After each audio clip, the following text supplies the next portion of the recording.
বন্ধুরা, বর্তমান সময়ে বাংলাদেশে এমন কিছু ইউটিউবার রয়েছে যাদের টাকা পয়সার কথা শুনলে আপনি অবাক হতে বাধ্য হবেন। আর বাংলাদেশে এমন একজন ইউটিউবার রয়েছে যিনি 7 কোটি টাকার শুধু গাড়ি ব্যবহার করে থাকেন। আর একজন এমন ইউটিউবার রয়েছেন যার কাছে লাখ লাখ টাকার অ্যাপেল কোম্পানির সকল প্রোডাক্ট বাসায় পড়ে থাকে। আর একজন ইউটিউবার তো প্রত্যেক মাসে ইউটিউব থেকে 60 থেকে 70 লক্ষ টাকা ইনকাম করে থাকে। তাই চলুন আজকের এই ছোট্ট একটি ভিডিওতে দেখে আসি কারা এই ব্যক্তি যারা কোটি কোটি টাকা নিমেষেই ব্যবহার করে থাকে। তাই চলুন আর বেশি কথা না বাড়িয়ে ভিডিওটি একটা লাইক করে চ্যানেলটি সাবস্ক্রাইব করে ভিডিওটি শুরু করা যাক। 5 নম্বরে রয়েছেন মিরার রবালি। তিনি হলেন বাংলাদেশের রিচ ব্লগারদের মধ্যে একজন। তিনি মূলত তার চ্যানেলে ডেইলি ব্লগ ও সকল এন্টারটেইনমেন্ট চ্যালেঞ্জিং ভিডিও আপলোড করে থাকেন। যদি প্রশ্ন করা হয় তার কাছে সবচেয়ে দামি জিনিস কি রয়েছে, তাহলে সবার শুরুতেই আসবে ল্যান্ড ক্রুজার প্রাডো। এই গাড়িটির দাম আনুমানিক বাংলাদেশি টাকায় 1 কোটি টাকার উপরে। এছাড়া তার কাছে আর রয়েছে মাজেলা এক্সেলাস এই গাড়িটি। এই গাড়ির দাম আনুমানিক 30 থেকে 40 লক্ষ টাকার উপরে। এছাড়া তিনি ঢাকায় অনেক দামি দামি ফ্ল্যাটে বসবাস করে থাকেন। তিনি যে মোবাইলগুলো ইউজ করে থাকেন তার দাম হলো 1 লক্ষ টাকার উপরে।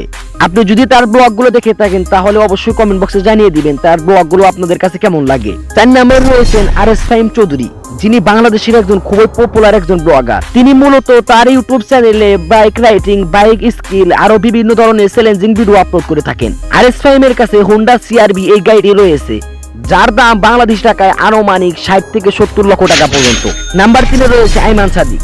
আইমান সাদিক হলো বাংলাদেশের একজন educational content creator. Ayman Sadik মূলত তার ইউটিউব চ্যানেলে এডুকেশনাল ভিডিও আপলোড করে থাকে। তার একটা অনলাইন স্কুল রয়েছে যার নাম হলো 10 মিনিটস স্কুল। আইমান সাদিকের কাছে অনেকগুলো ইনকাম সোর্স রয়েছে, যার মধ্যে রয়েছে পার্টনারশিপ, কোলাবোরেশন ইত্যাদি আরো অনেক কিছু। 2 নম্বরে রয়েছেন রাকিব হোসেন। তিনি মূলত তার ইউটিউব চ্যানেলে ডেইলি লাইফ ব্লগ আপলোড করে থাকেন। তিনি হলেন বাংলাদেশে একজন প্রথম কন্টেন্ট ক্রিয়েটর যিনি ইউটিউব থেকে ডায়মন্ড প্লে বাটন পেয়েছেন। আর রাকিব হোসেনের কাছে অনেকগুলো কার রয়েছে যার দাম এক একটা 60 থেকে 70 লক্ষ টাকা পর্যন্ত।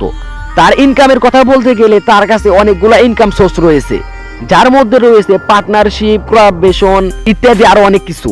তিনি মূলত অ্যাপেল কোম্পানির সকল প্রোডাক্ট ইউজ করে থাকেন। আর আপনারা হয়তো জানেন অ্যাপেল কোম্পানির এক একটা প্রোডাক্টের দাম কত টাকা পর্যন্ত হতে পারে। সব মিলিয়ে তার ইউটিউব থেকে প্রত্যেক মাসে ইনকাম হয় 1 থেকে 1.5 কোটি টাকা পর্যন্ত। 1 নম্বরে রয়েছেন তৌহিদ আফ্রিদি। তৌহিদ আফ্রিদি মূলত তার ইউটিউব চ্যানেলে ডেইলি ব্লগ আপলোড করে থাকেন। অনেকের মধ্যে তৌহিদ আফ্রিদি হলো বাংলাদেশের রিচ ব্লগার। তৌহিদ আফ্রিদির কাছে অনেকগুলো ইনকাম সোর্স রয়েছে, যার মধ্যে রয়েছে নাটক, ব্লগ, কোলাবোরেশন, স্পন্সরশিপ আরো অনেকগুলা। তিনি তার ইউটিউব চ্যানেল থেকে ইনকাম করে থাকে 60 থেকে 70 লক্ষ টাকার উপরে। তৌহিদ আফ্রিদি সব সময় ব্র্যান্ডের প্রোডাক্ট ইউজ করে থাকে। তৌহিদ আফ্রিদির কারের কথা বলতে গেলে তার কাছে অনেকগুলা কার রয়েছে, যার এক একটার দাম 1 থেকে 2 কোটি টাকা পর্যন্ত। আর পার্সোনালি তৌহিদ আফ্রিদিকে আমি অনেক ভালোবাসি, কারণ তার ভিডিওগুলো আমার কাছে অনেক ভালো লাগে। তো বন্ধুরা, আজকের ভিডিও এই পর্যন্ত। ভিডিও যদি ভালো লাগে তাহলে ভিডিওটি একটা লাইক করে চ্যানেলটি সাবস্ক্রাইব করে ভিডিওটি আপনার প্রিয় মানুষের কাছে শেয়ার করে দিন। দেখা হবে পরবর্তী নতুন কোনো ভিডিওতে। ততক্ষণ পর্যন্ত ভালো থাকবেন, সুস্থ থাকবেন। Take care. আল্লাহ হাফেজ।